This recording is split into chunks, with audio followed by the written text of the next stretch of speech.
Welcome back to BloodRayne 2. We just made a bloody mess out of the sewers. Time to see what kind of damage we can do above ground. The sun's up, Rain. Watch your step. Sunlight may not kill you instantly, but it will hurt. Stick to the shadows. Daylight seems to be the gimmick of this level. Because we are only a partial daywalker.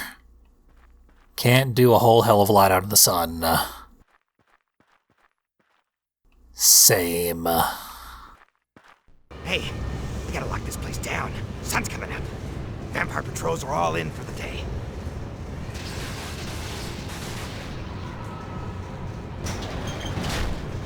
I guess this is the day. Guess so. You know what's going on? Just wish they'd finish whatever it is. More ambient conversations that we could never hope to hear. Did those guys up there say something? I doubt they're worth hearing anyway. Let's have a ghost eat this guy, whilst we get blinded by the terrible screen effect of the ghost.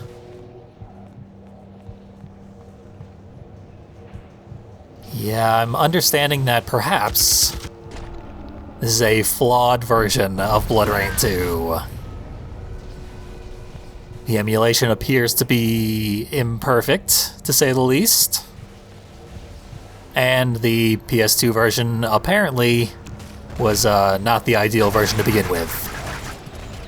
Which stands to reason, because of the nature of that console generation. Xbox version was almost always far superior. It's actually kind of funny in retrospect that the PS2 was the much more dominant console over the Xbox and the GameCube. But it got in first. Got all the best exclusives. I actually remembered BloodRayne being a X or PlayStation exclusive. And its sequel here. That was certainly not the case. I mean, of course, it was trying to make the most money possible. It's not like it was a second-party game.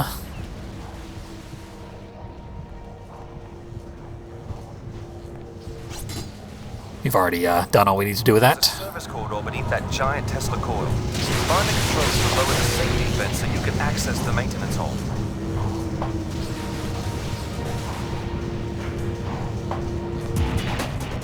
So we need to get under these Tesla coils, but they're guarded for safety. The one time they want to keep their vampire minions safe. Not safe enough, though. They've left all sorts of random debris here with which to kill them.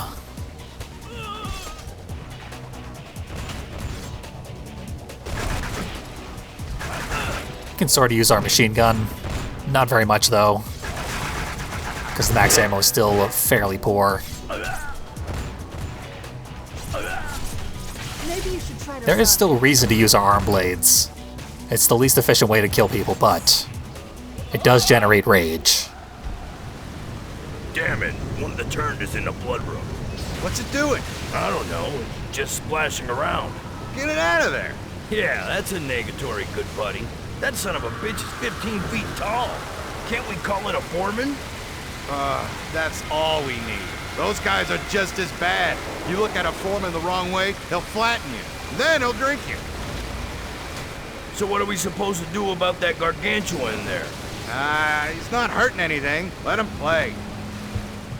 Ah, that gentle gargantua. They are finally introducing abominations into this game, which are a lot of fun.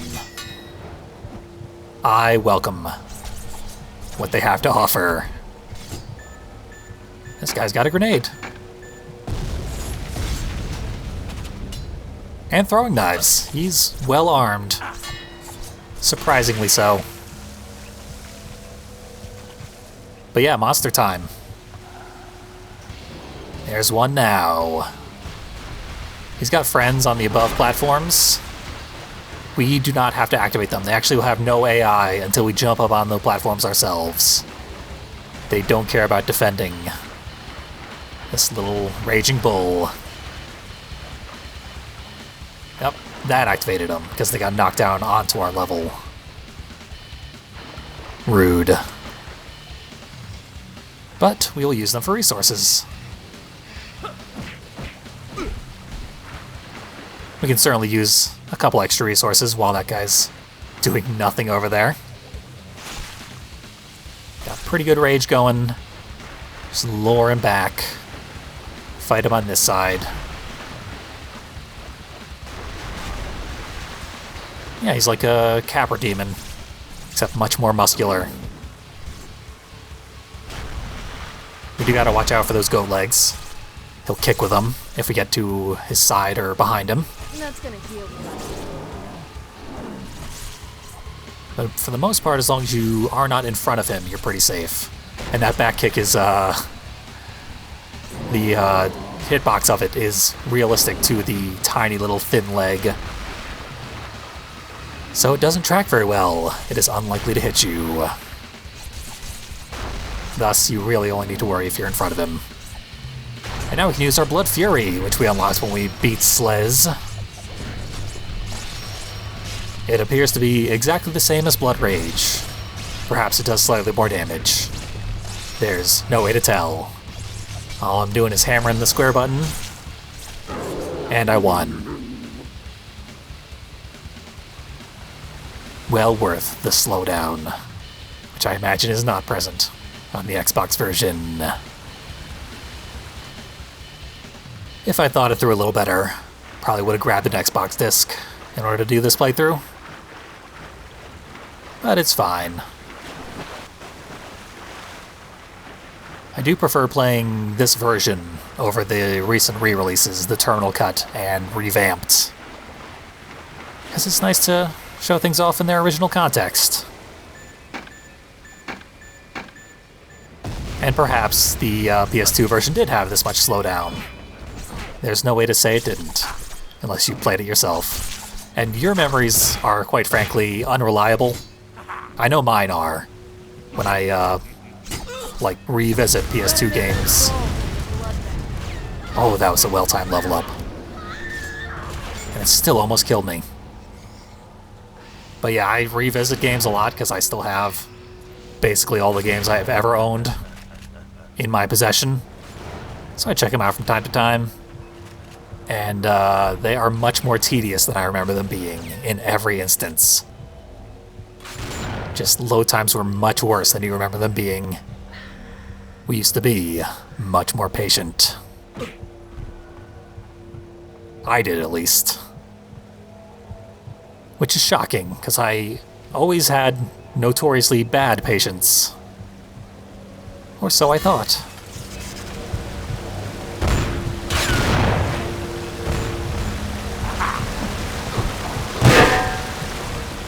Wish you could just instantly execute the guys with weapons.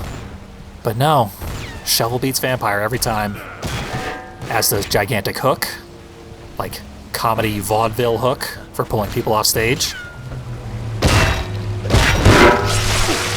should run. It won't help, but it might make you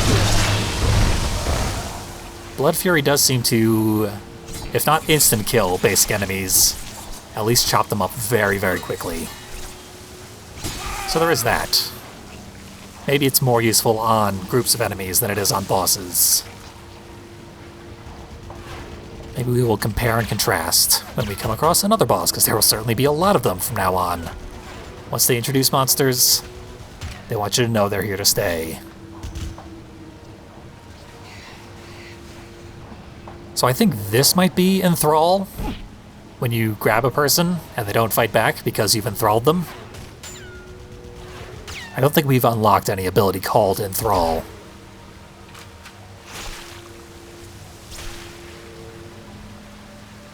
Or maybe it's something we'll unlock later. Can't say for sure.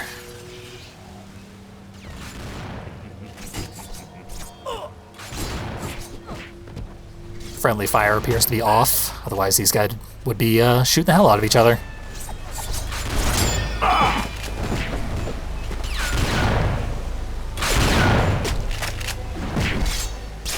Already got full rage. Time to get some ammo. And start using it. Someone ran off over here and just kept going through this gate somehow. That's how desperate they were to get away from me. So we're gonna need to go up this staircase, I would bet. That seems logical.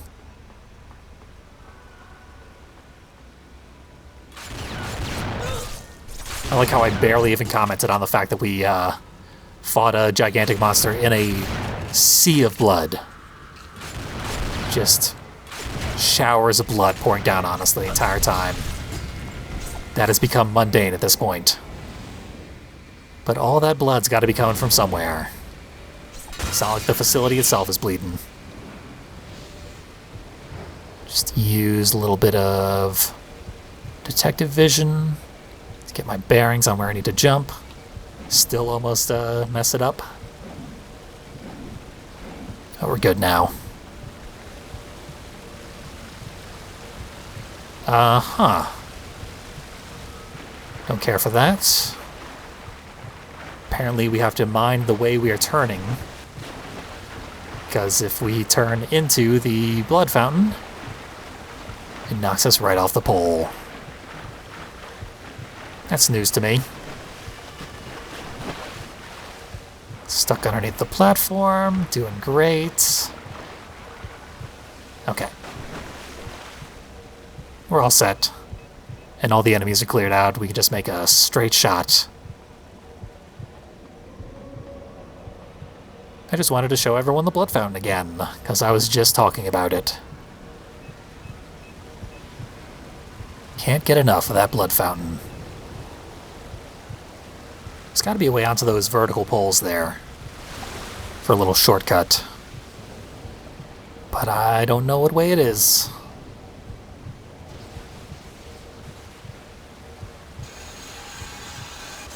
I definitely fell off of the rafters on my practice run as well. And I seem to recall getting back up onto them more quickly than this. They are mildly labyrinthine. We'll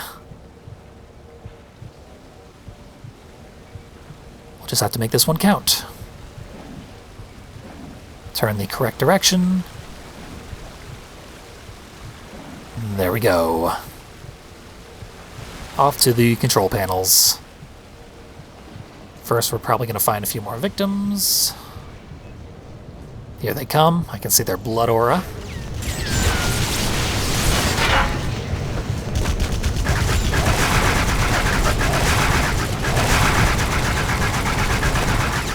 We haven't even touched our shotgun, and I don't want to because it has no experience yet. So it is nowhere near a level up. Thus, it is a waste of our time to use the shotgun. And our precious ammunition, of course.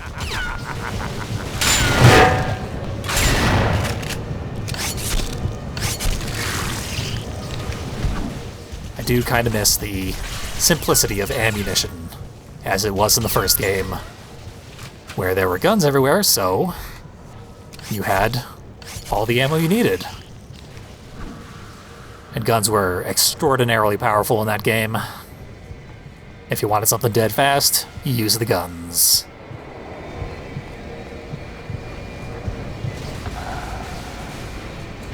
Get the fence seal! Anything touches it and it'll go supernova! It's as though he was talking to us and begging for us to throw him into the Tesla coil.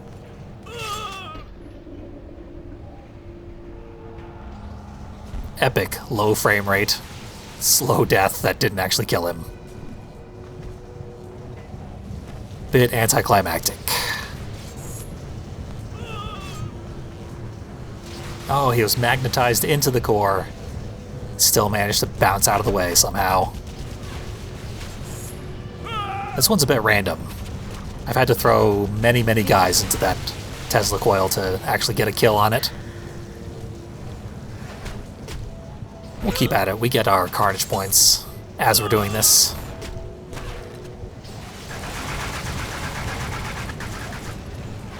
Somehow all those shots missed. Blood guns rock, but they're bleeding me dry. Okay. Miss with the shovel guy. Lure this guy. He's not being lured. For some reason, my harpoon just isn't hitting anybody. Okay. This guy is desperate to get thrown in there. But he didn't. Yeah, usually when you have one of these killing puzzles, the enemies will, like, auto-target the spot where they need to go in the environment. Rayne will automatically throw them to the exact spot that ends the killing puzzle. This one appears to be very poorly programmed. Shocking, I know.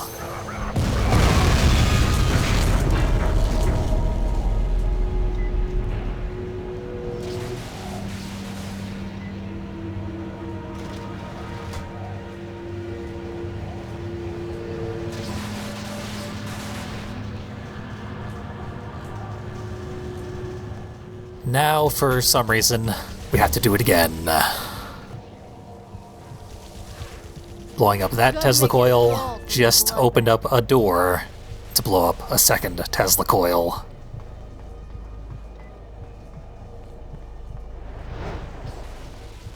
Look at this thing this guy has. I dropped it, but there it is. It's like a 6-pronged meat hook thing. Not sure where he got it. Keep away from those coils. They're putting out enough juice to light up a city. Let's see if we can get this one blown up in an efficient manner.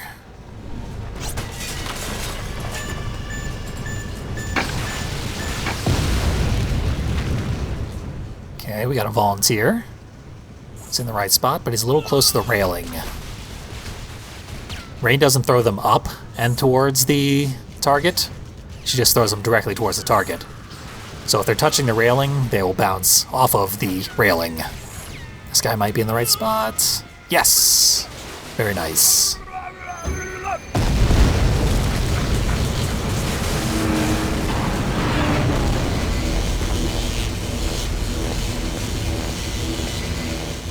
And it just automatically sends us down the hole we opened up. Very convenient. We are going to see that a lot throughout this level.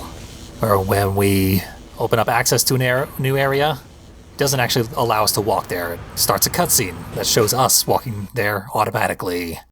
Kind of needed to save on processing power and limit the in-engine activity to mere cutscenes. Man, that was one hell of a night. I can't believe how many blood sacks we nabbed. Tell me about it. There's got to be at least 1,000 people getting juiced in there right now. I'm just glad we don't have to get any closer than the loading bay. I was getting nervous around those foremen. I know what you mean. I saw one of them bash the guy's skull in just because he was in the way. You know what? You get where you can swing a 500-pound hammer one-handed, and you get the right of way, too. We got some British punks all around this area.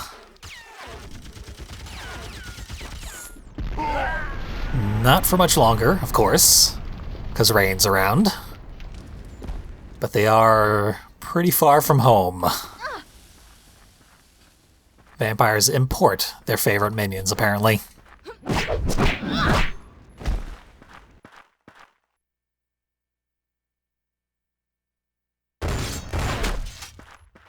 Guy's playing a little sunlight trick on us, but he got bored of it.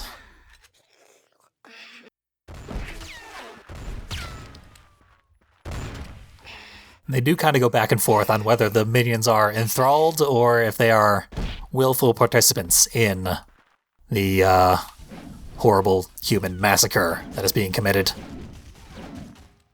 And we're only beginning to see just how horrible it is. Because what they were just talking about was pretty bad. Thousands of people apparently are being juiced at this moment.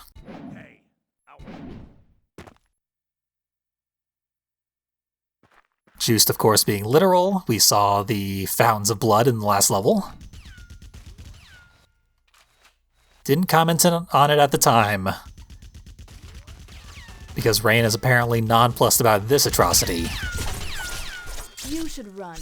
It won't help, but it won't make you feel better. She really has limited understanding of what is even going on right now, and very minimal investment in the proceedings. I honestly don't know what Rayne's motivation is at this exact moment.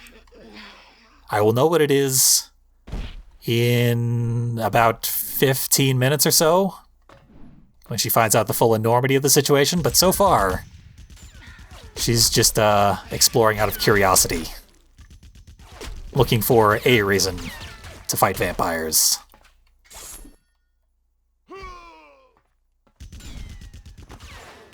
She knows from her own experience with vampires that if you pay enough attention to them, you'll eventually find them doing something horrible. Watch the cat, bitch.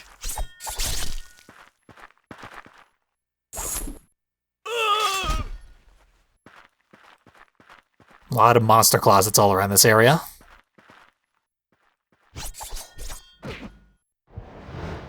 Leave it to the ghost. As much as it lags out the game, it does still overall increase the pace of the game, because it doesn't stick us in place while we're refilling our health. Or our vision actually makes it much harder to spot where the shadows are. Just immediately go for my instincts. Try and grab everyone I meet. The most aggressive guys always have some kind of melee weapon. The ultimate paper to our rock.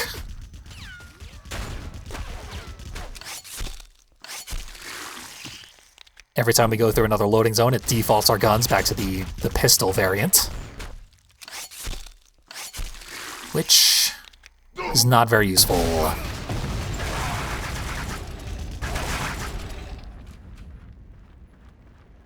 Fortunately, we blew up the entrance, so we have to walk through fire to get in there.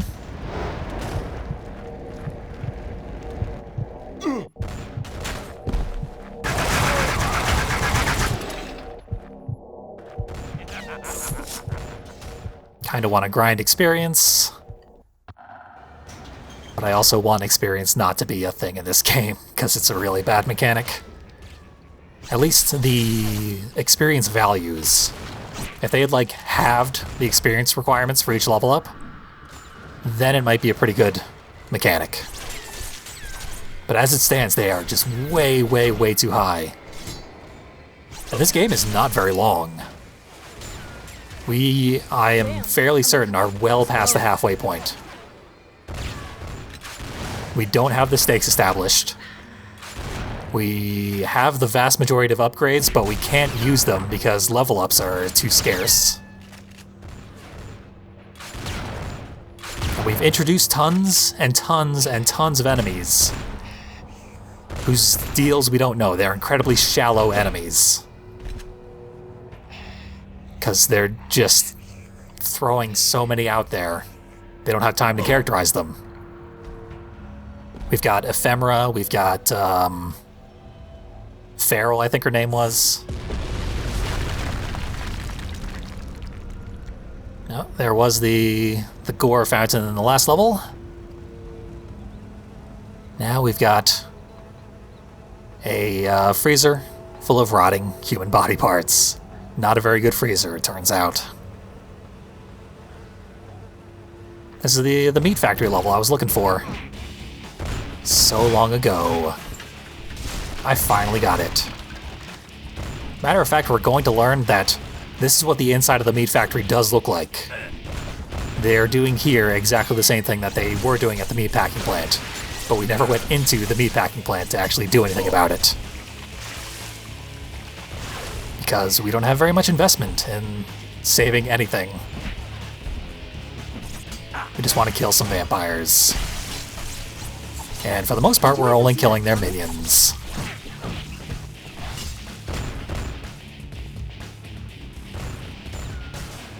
Yeah, this must be a kill room.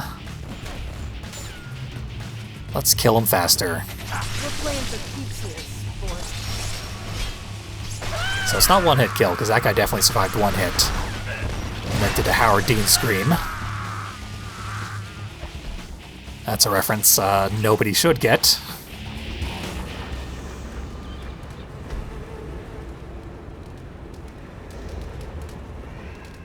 Gotta have a cutscene for every single door that opens.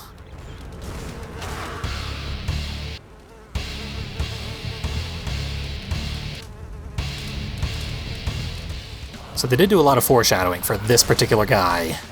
The Foreman. A new type of monstrosity. Yep. Luckily I was able to grab the pole again after he ragdolled me. Let's see where he is. Directly below me. Gotta make a withdrawal from the blood bank. Blew myself up.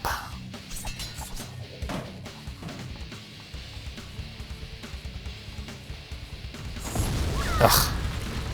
Blew myself up to death. Fortunately, checkpoints are pretty generous throughout this segment of the game. They're not just at loading screens, they are also at most of the random establishing shot cutscenes that are unnecessary. Including the most recent one we saw, where the Foreman entered the room. Fortunately enough. There's the Foreman theme song, / wrestling entrance music.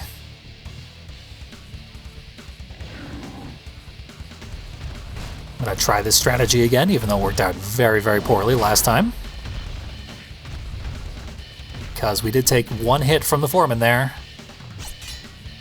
And we're not doing so well. There we go. Drop a crate on his head.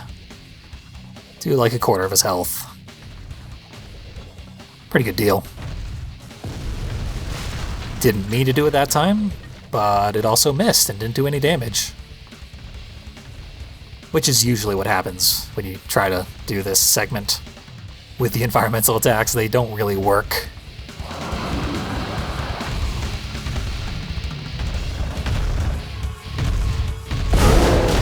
That one there triggered automatically. I didn't actually do anything. So they do work if you don't attack the boxes. They don't work if you try to actually participate in the process. Just allow it to work automatically, and perhaps it will do so.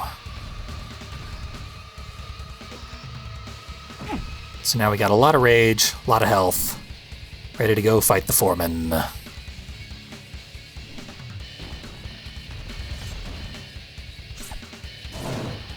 He's another guy you don't want to get in front of.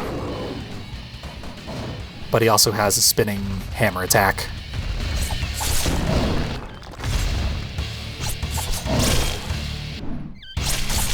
That's gonna heal. Once you get to the side without the hammer, you can get a lot of free hits, be sort of stunned, knocked off balance, ready to do his incredibly lazy death animation where he just flops over. What's the soda called? Cola. Very clever name. Now the next section... Oh yeah, we gotta backtrack, that's right.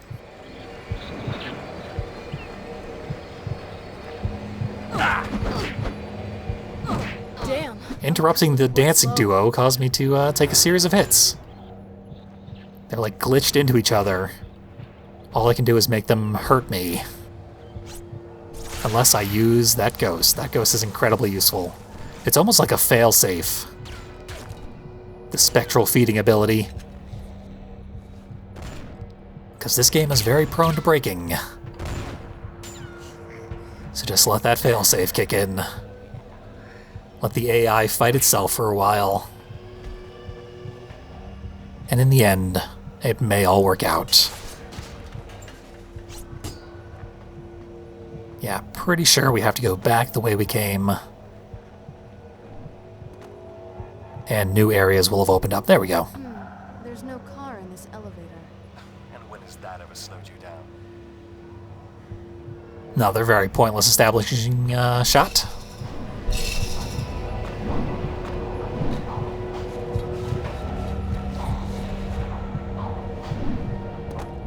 Yeah, I think the larger area between loading sections has necessitated a lot of pointless We're cutscenes, playing for keeps. so as to do secret loading.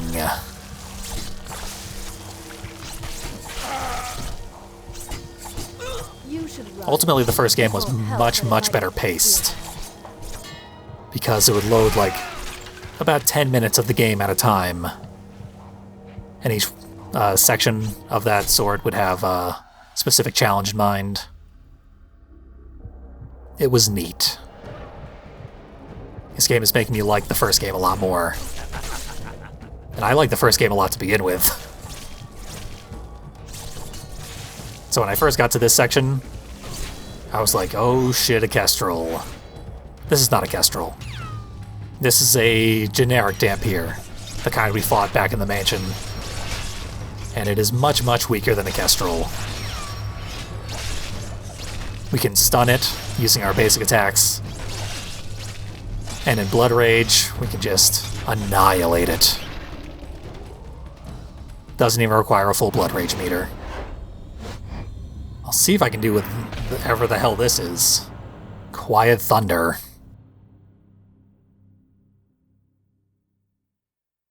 After this establishing cutscene.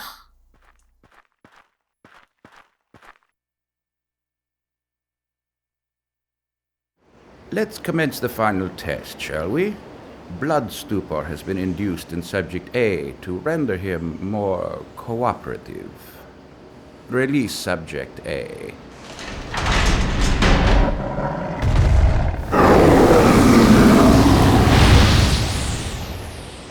Surprising result. Initiate the shroud.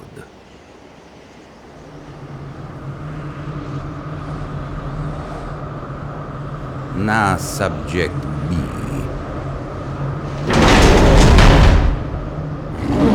Dead gods! I never thought I'd see the day when vampires can walk freely in daylight. The shroud works perfectly.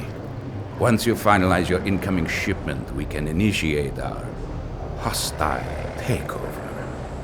The main shroud tower here is prepared to pump enough shroud into the sky to cover the entire city and eventually destroy the race of man.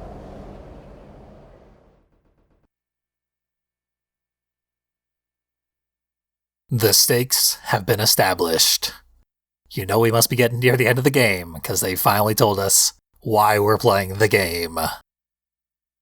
To save the world from vampire genocide. That probably should have been the end of the level, but you'll note we're still in the Wetworks. We will continue to be in the Wetworks for quite a while. Rain, I'm outside, seeing something extremely disturbing. I have a terrible feeling that I know what they're up to here. Yeah? What you got? There are vampires walking around in broad daylight. Oh, wait, not exactly daylight, but under some sort of red cloud that's issuing from a number of vents. Where the cloud goes, they can go. As if it protects them from the sun. What? That must be the shroud I heard them mention. So that's what they're making here? Lady wins the prize, and if they're serious about pumping enough of it... Oh, sweet God. Vampires will be able to move in daylight. This is bigger than we ever guessed. We've got to stop this. Shut this place down. Severin, we could be talking end of the world here. Definitely. Don't let that happen, Rain. You might not care much for humans, but it's got to be better than living in a vampire apocalypse. Yeah, I'll give you that. Gotta love Rain's pathing getting stuck on random geometry during a cutscene. And of course the slowdown, where it goes down to single-digit frames for a couple seconds there. That has to be an emulation error. I can't imagine that would have happened on original console.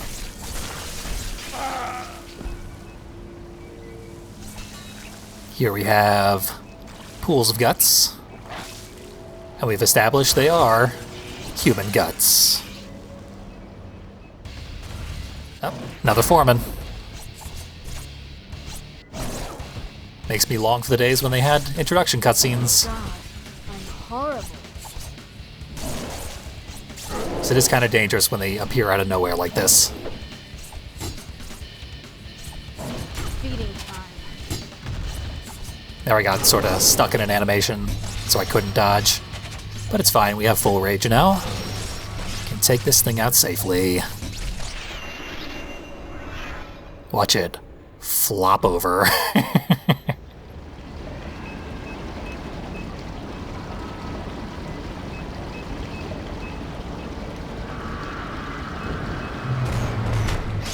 Leaves us in Blood Fury.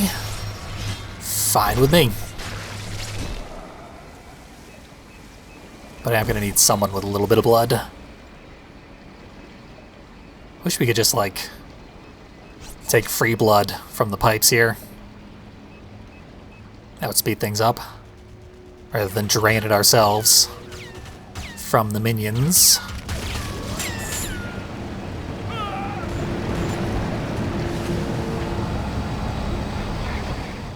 Wish I knew enough about Despicable Me to make a Minions joke. But alas. Damn, I'm a couple of quarts low.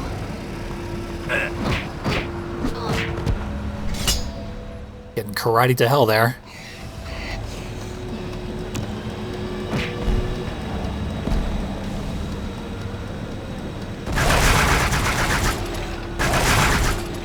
Already out of ammo? Door's locked. Surprising, huh? That pipe runs right next to the catwalk. I wonder how caustic those chemicals are. They actually force you to come up here and find that the door is locked before they will allow you to do this killing puzzle. Which actually works, unlike the Tesla coils. And has a nice cinematicness to it. And little original cutscenes of the human corpses getting stuck in the pipes. They're supposed to filter out the pulp before they send the juice down. We're gumming up the works. And we can figure out what's happening here. We don't need a cutscene every time. Fortunately, the cutscene is skippable, unlike most other death animation cutscenes.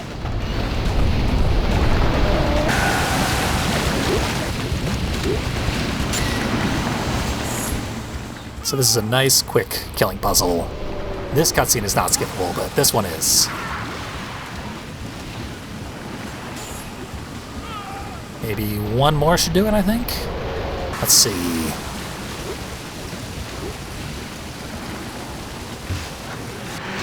Yep, that did it. Surely the only way to break down that door. Definitely not the least efficient or logical way to do anything. But we're here for gratuitous violence. This game is going to come up with any excuse it can to deliver exactly that.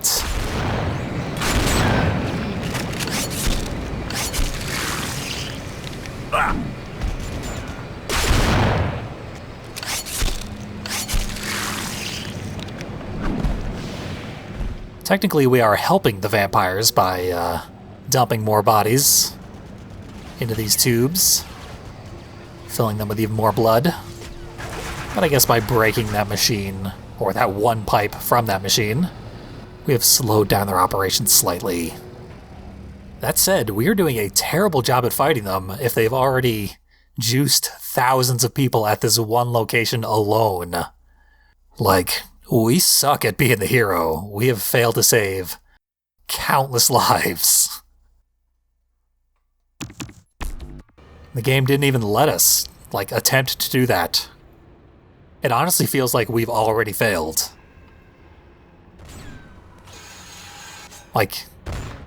We can stop it from getting worse, but it's already really, really indescribably bad. Because this is just the one location. Exactly the same thing happened at the meatpacking plant. and apparently several other locations throughout the city.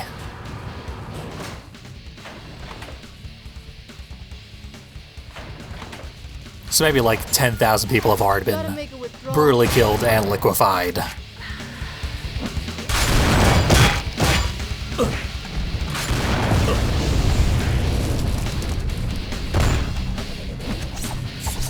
How much more you think you can take? Rayne's still being sassy. Even though we are just indescribably bad at our job.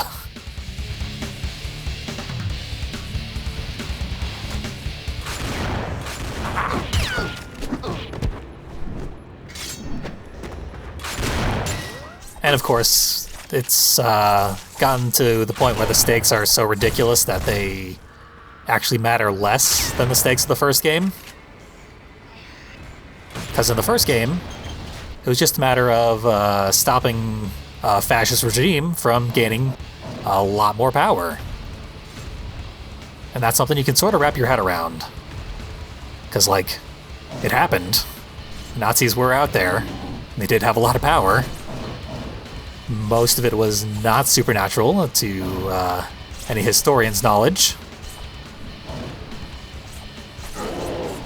But they certainly had means to acquire more, and preventing that from happening was objectively a good thing. In this game, they're like blotting out the sun so as to eat every human on Earth. And that's not too relatable as plot points go. Like, it would be a fine thing in the abstract, like if that was their long-term plan, and we had to prevent them from, for example, juicing thousands of humans in order to achieve that plan. That would be understandable and heroic and would feel good to accomplish. But we failed at the saving the thousands of lives part before the game even started. So now, all we have left is the blotting out the sun issue.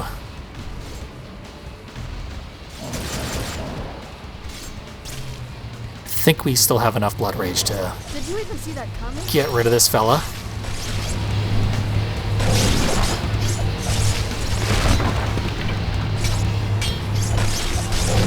See if your master can put me back together. Now we just need to survive the grunts.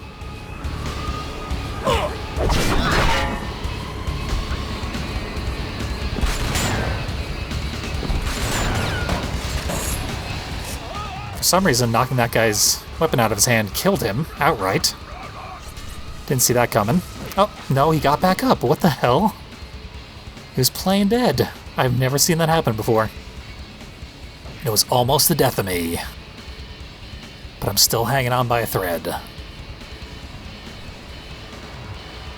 Two major threats are down. This level is called the Turbine. Damn, I'm a couple of ports low. And there's the Turbine.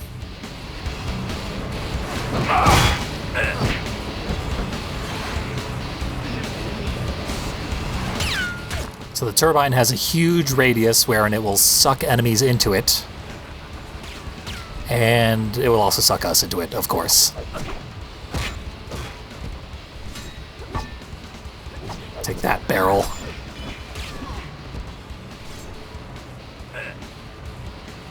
I'm not sure if the enemies have gotten harder or if I've just gotten worse at the game. But even basic enemies are giving me a lot of trouble right now. Drop the ghost on this guy. I don't have enough rage to do that. Glorious.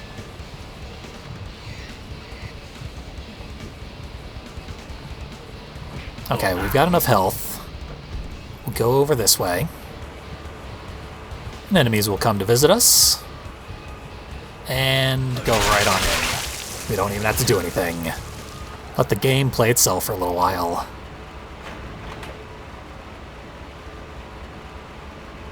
Some more fellas appear right next to us. I wish Rayne would use her harpoon like I kept asking her to do.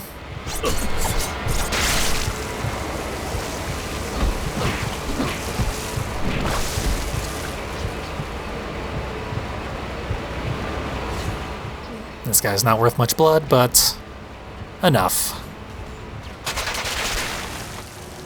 More people just running into the turbines for no reason. It does make a very funny sound.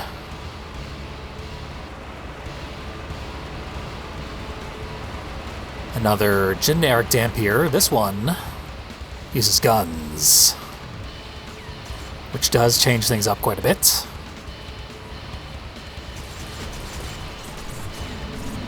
And our rage resources aren't great, but her defenses are miserable.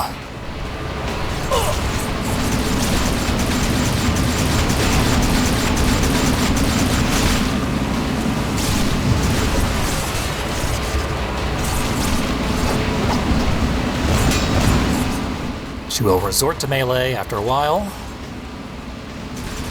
and of course shoot us while we're feeding. Dampier always do that though.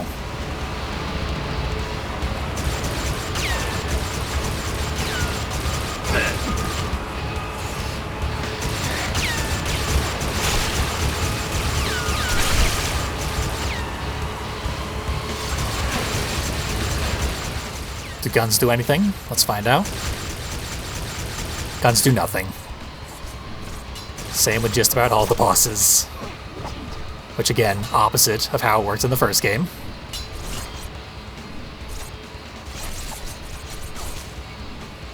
The whole hit list thing in the first game was also excellent. Kept you invested, made it always feel like you were, making progress, because you were constantly killing important targets. And you knew why it was important to kill them, because they were literal Nazis. Whereas in this game, they're just sort of vampires fighting for vampire supremacy, which we've established is bad, but we don't really care about them. They have no personality whatsoever. This one has something of a unique gimmick to it, in that she's a gun user. She was basically a clone of BloodRayne herself.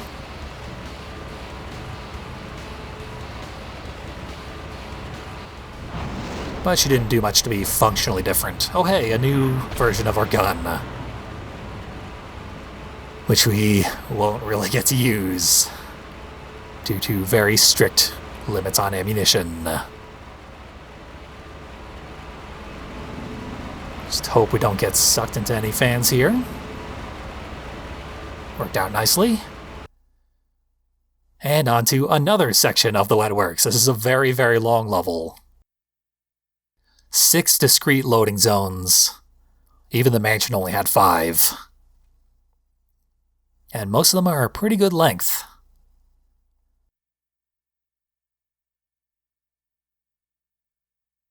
This is kind of a pointless transitional level, and it has way more content than most of the other levels.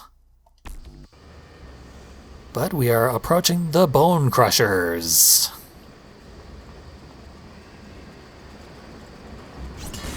So that reeks of being more interesting environmental kills.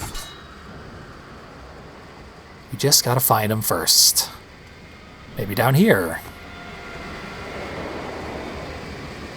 Feeding time. Belt-fed crushers. Room full of them. Looks like there's only one way to get across.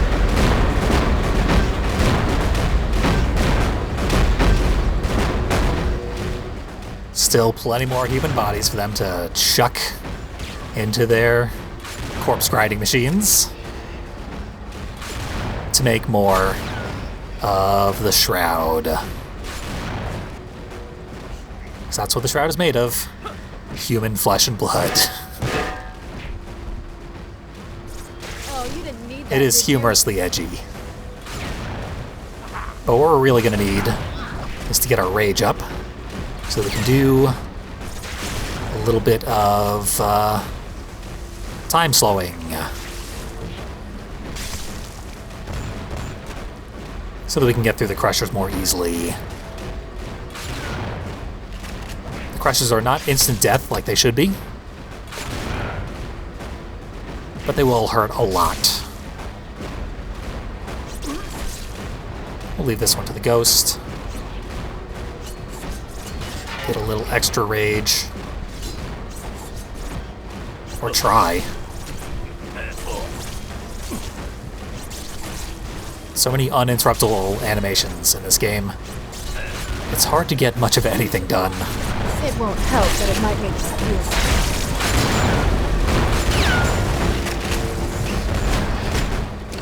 Screw it. We'll get some ammo too. And into the Crushers.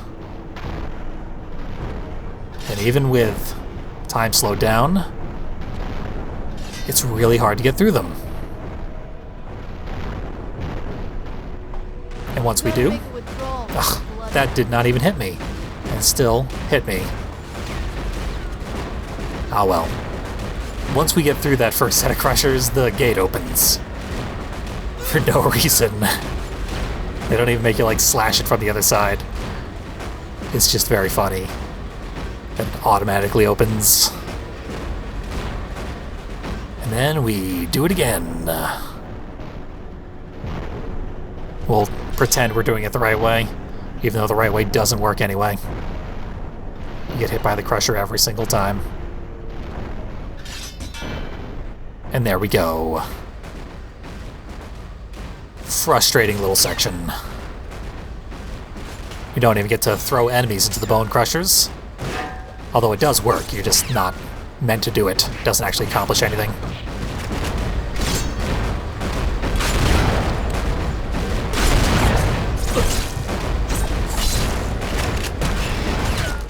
Eat our way down to the next Leviathan Cross.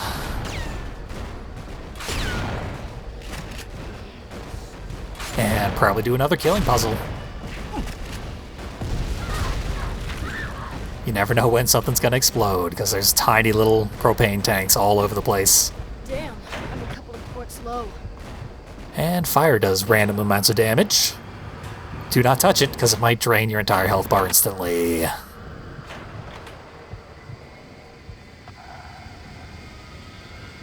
Speaking of fire, our enemies are about to learn the do not touch it rule by touching it.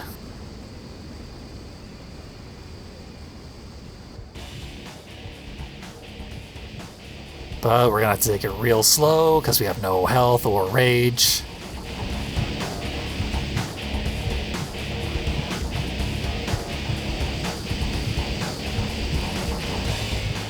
This guy's just running up to meet us with no weapon in hand.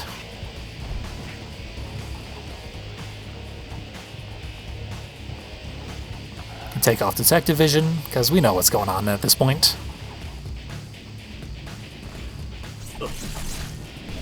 We do want to drag him over this way. This is a bit like the Tesla coil, in that the lock-on is not great, but it does work when you're close enough to the flames. So that should work, and indeed it does.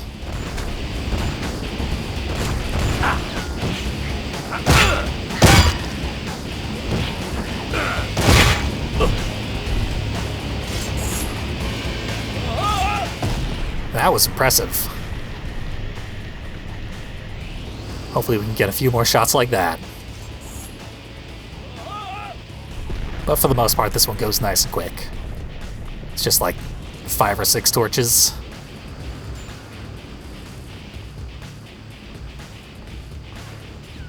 Guy is pretty distant, though.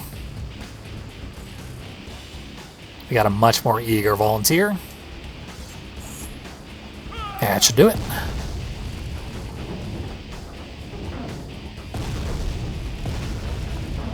But that only opened the real killing puzzle.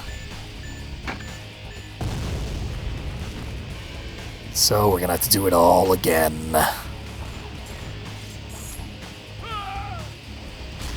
Yep. And there's more environmental hazards scattered about.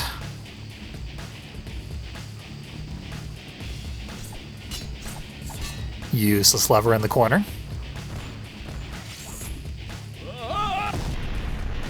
And pointless cutscene when we feed someone to the furnace. We're gonna get a bunch of those, and they're all identical. But skippable after a couple of seconds. So eager to skip them, I paused again afterwards.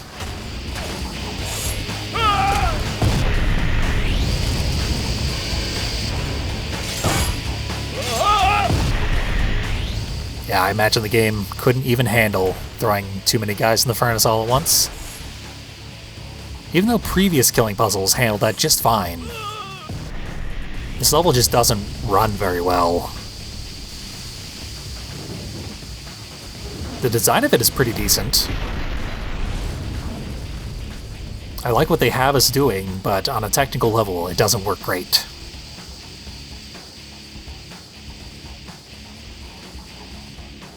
It's one of those levels that is held together with chewing gum.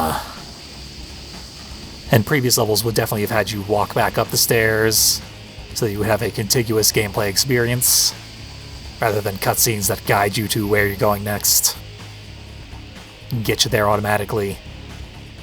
They wrest control from you way, way, way too frequently here. Because they probably need those loading screens.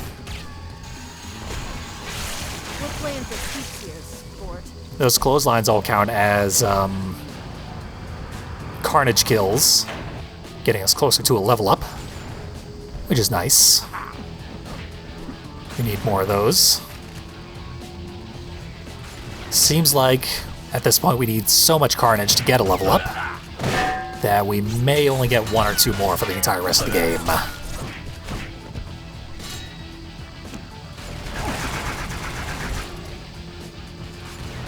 Start grinding out a gun level up, because why not?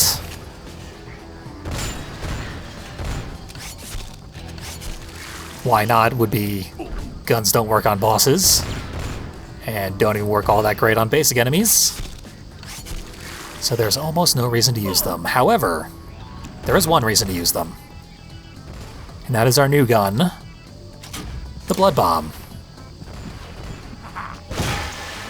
That is what the Blood Bomb does. It turns people into blood bombs.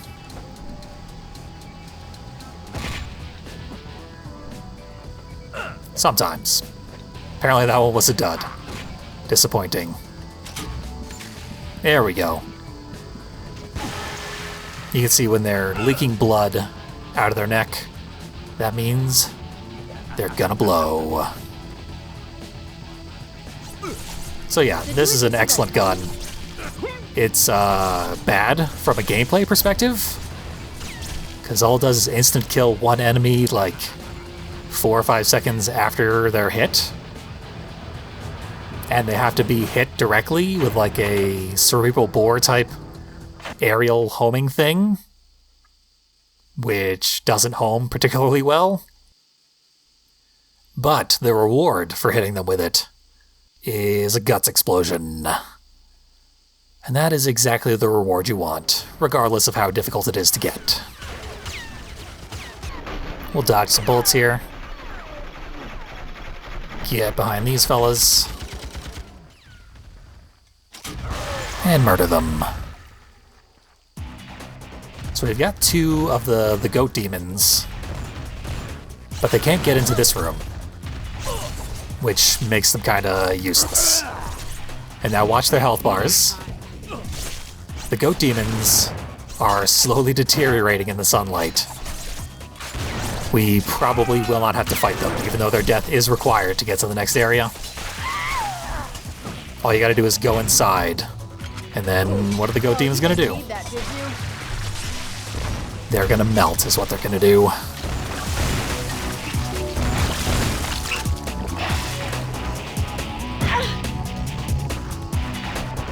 There's a guy over there.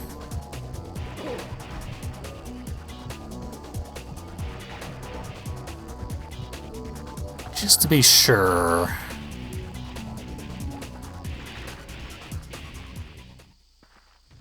Yeah, I can't really use the mounted guns here, because they're in the sun.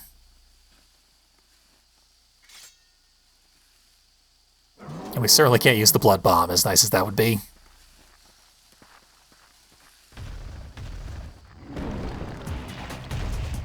do want to find the door so that we can escape.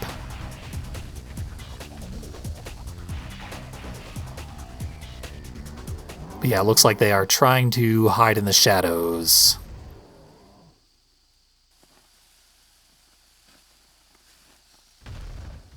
We kind of have to do the same. I'm a couple of quarts low.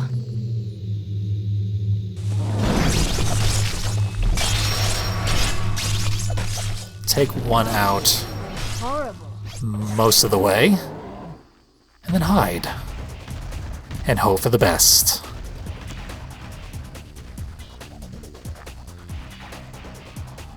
I'm sure this will work out.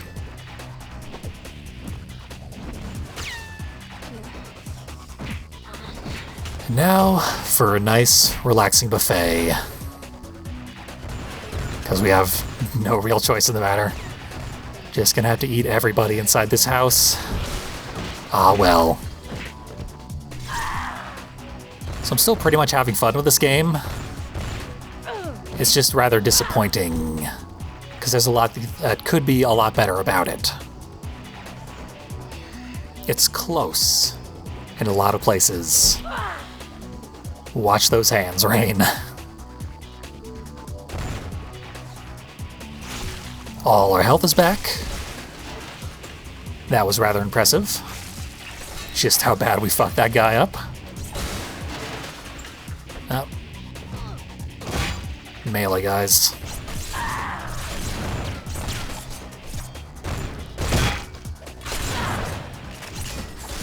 With way too much health. Seems like our arm blades should be upgraded at some point. But they're not. They're still terrible.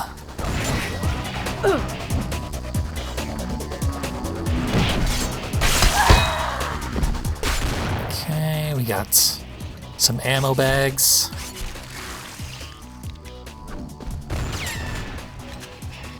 Again, having ammo on the ground would have been nice. Or like just random blood bags in the environment. It wouldn't have made any sense to have random blood bags in the environment, but I mean, Nightmare Creatures 2 did it.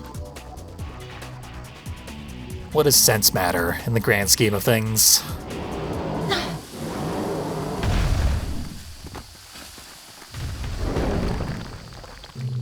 And that guy's going off on his own.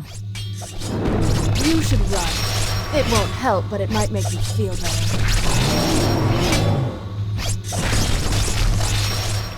I'm pretty sure these guys have to die. Wouldn't want to get all the way to the end and find out I'd wasted some time. Plus we only fought one in the whole level so far. Give them their moment in the sun. In more ways than one. See, there's a shroud up there. Yeah. But it's not actually protecting anybody from sunlight. Gotta make a withdrawal from the Weird. blood bank.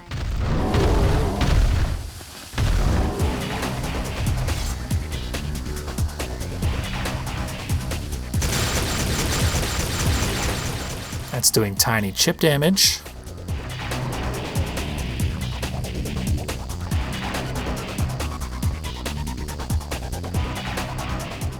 Yeah, they didn't need to die, but it was kind of fun to fight them. There should be more fights like that.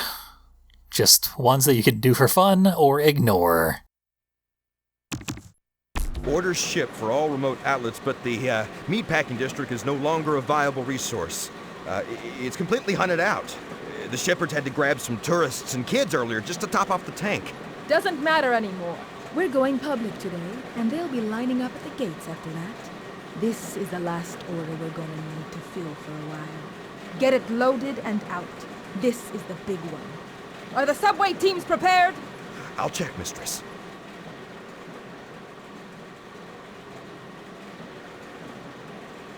Get in there, you scales! That's the last of them.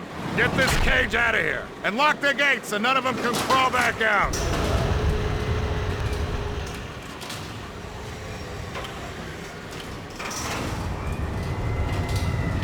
Damn, I'm a couple of quarts low. Like the guy said, they killed literally everyone in the meatpacking district. There are no more human lives in that entire section of the city. To the point that they're just grabbing kids off the street to top off their human grinding operation. We are so bad at saving the day here. I guess literally saving the day, because they're gonna bring about eternal night. Good one. Unintentional pun. She broke something!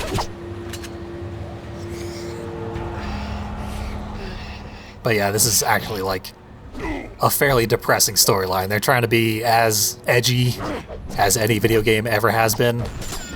And in doing so, they've accidentally made a game that Oh, you didn't need that, did there's like no reason to play it. Because we've already failed. Thousands of humans Did you even see that coming? reduced to paste without any ability to change it. And it's not even like a statement they're making. And they could be at this point, because clearly these are lower class slums that they are doing their harvesting. And in the first level we were slaughtering aristocrats. Definitely could have made some kind of message about class divide part of the game, if Rayne cared about anything. She did make it fairly clear in the first game that she didn't really care about fighting the Nazis either. Not for any ideological reasons. Just, they were in the way of her getting revenge. And also the BloodRayne Society said, you should probably do this. The Brimstone Society, not the BloodRayne Society. She is not their leader yet. Maybe someday. But overall, very, very disappointed with the plot of this game. It just feels tremendously unsatisfying. And a game like this doesn't have to have a good plot. But it's nice when it does. And it's especially nice when it doesn't have a plot that is aggressively nihilistic. To the point that it just makes you miserable to think about it.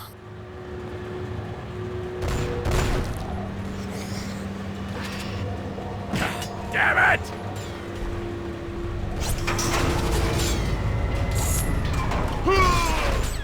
Oh, saved by the pillar. Just keep chopping stuff. Turns out it's good. Kinda hope that guy would get grabbed by the mechanical arm there. That would have been neat to see. But no, he just randomly exploded. Anyway. So they're grinding up the street trash, channeling the blood into vats and pumping the rest out as sludge. That's how they're creating the shroud. Yeah, I'd say so. They're infusing the blood with chemicals. Weird, arcane stuff. It all pumps into the tower in the center of the compound. You should be able to gain access to the tower from the roof of the building you're currently in. Rayne has so little concern for the people that she's just calling them street trash after they've already been murdered.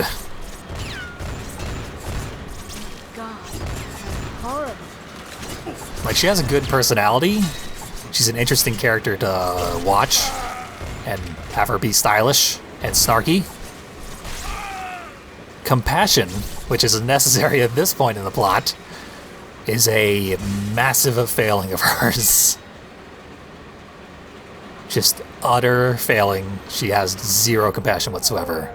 And there we go. Now she has become part of the Shroud. The very street trash she refused to save. Accidentally, of course. I did not mean to jump in the grinder there. But it is poetic. So they're grinding up the street trash, channeling... Yes, we know, Rayne. We will leap over the grinder, I guess? That worked. Oh, I think there's a pole that we were supposed to jump on above the grinder so as not to get ground. But I missed it.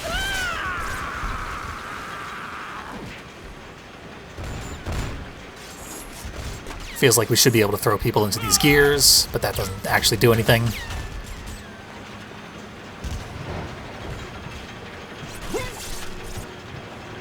Yeah, this section, I think we might be required to kill everybody, That's gonna heal from. but there's no unique gimmick to it or anything. In fact, you've got this weird maw on the other side of the room.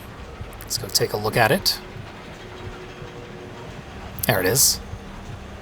See, that's a hilariously inefficient thing, because that would not grind up any of the guts. And indeed, when you throw people on there, okay, that guy did explode, but I have thrown people onto this conveyor belt, and they just went through the maw. It didn't harm them at all. It looks like there is a thresher behind there or something. Yeah. So yeah, this whole room is the worst environmental hazard in the entire level. Out of many, many environmental hazards. It's the most elaborate, but you can't use it for anything. You! That's you causing all the trouble in my factory, right? Sure. Yeah. You ready to do this? Meet you at the top! Farrell has the worst voice actor in the entire game. And very bad interplay with Rain. Although I did like Rain's, just sure. Whatever, you weird Mystique ripoff. That is one thing I really, really, really like about the world of BloodRayne. It's that vampires, they can be Dracula-esque aristocrats. They can be massive abominations, like 3-story tall dragons. And they can be X-Men. They can be Matrix-style bondage fetishists. They can be just so many things. That is great. Excellent variety in the vampire design.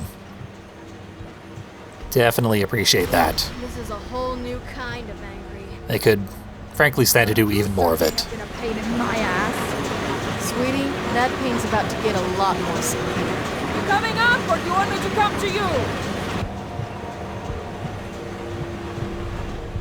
We're a pain in our ass, and they made sure to zoom in on it, just so we knew exactly what we are a pain in. So this is theoretically a chase sequence, where every time we get to a certain point, I don't give a fuck. we get a cutscene. This whole damn place is coming down around our ears. He doesn't care either. If that shipment doesn't go out now, it's all our asses. Go tell those worthless assholes. Wait, you know what? Ha! What's taking you so long? Let's go. Oh, he doesn't care. They are introducing another mysterious villain to underdevelop, so as to make us not care about a conclusion later in the game, where they will throw a random enemy at us and expect us to treat it as an epic moment. We're still hot on the trail of that Farrell, who is our current most hated foe after she taunted us for a couple of seconds. But that, disappointingly enough, is the end of the Wetworks level, on a cliffhanger, where we're going up against an enemy who we don't give a shit about. We'll keep chasing her till we get to the end. I guess BloodRayne 1 was also pretty bad about introducing too many enemies and making you expect to care a lot about them because they had like 2 or 3 scenes of taunting you. Then they would just be unceremoniously killed in a boss fight seconds afterwards. It definitely seems like the way we're going, so tune in next time for Farrell's pointless, unsatisfying death. Or maybe it'll be great. Some of the deaths in BloodRayne 1 were actually great, so maybe they'll start delivering on those. This game is all about ups and downs. It's a fucking roller coaster. So see you next time to see which one we get.